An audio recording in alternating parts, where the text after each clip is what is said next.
Hi, my name is Megan Nelson, and I'm a master's student working under Dr. Hans Stein at the University of Illinois. I'll be presenting my poster on the effects of phosphorus level and increasing phytase dose on basal endogenous loss of calcium and bounce of phosphorus in pigs fed diets containing phosphorus at commercial levels. To give a brief introduction, phytase limits the amount of phosphorus that is available for utilization, having anti-nutritional effects that increase endogenous mineral excretion. If phytase can break down the phytate in the upper gastrointestinal tract, it is expected that phytase will reduce phytate-calcium interaction and reduce endogenous calcium loss. Therefore, this experiment was conducted to test the hypothesis that dietary phosphorus concentration and level of dietary phytase influence the digestibility of phosphorus and the basal endogenous loss of calcium in growing pigs.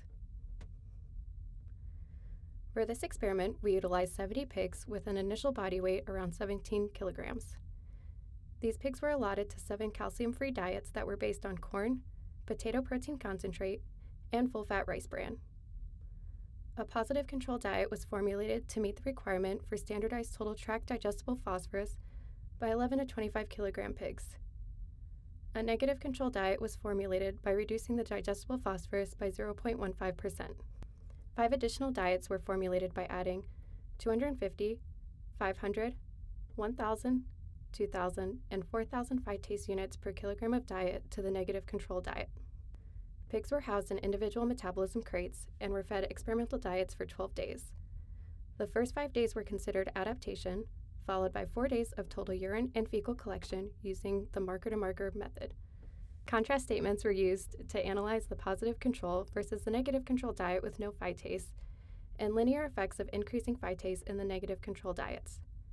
Exponential curve fitting was also analyzed with the level of phytase in the negative control diets as the x variable and response criteria as the y variable. Looking at the results of this experiment, in Figure 1, basal endogenous loss of calcium was not different between the positive and negative control diet with no phytase. However, we did observe an exponential decrease in basal endogenous loss of calcium as phytase level increased. In Figure 2, the standardized total tract digestible phosphorus exponentially increased as phytase level increased, and the positive control diet had greater digestible phosphorus when compared with the negative control diet.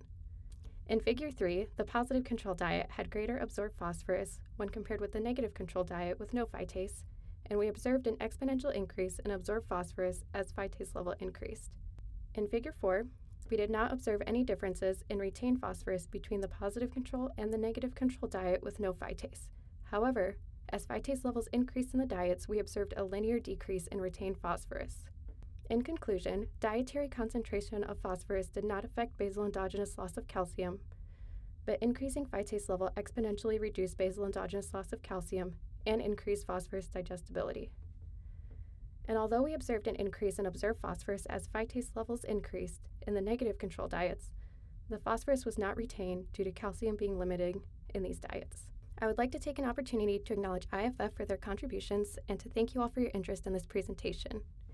If you would like more information about research conducted in our lab, you can visit nutrition.ansi.illinois.edu. Thank you.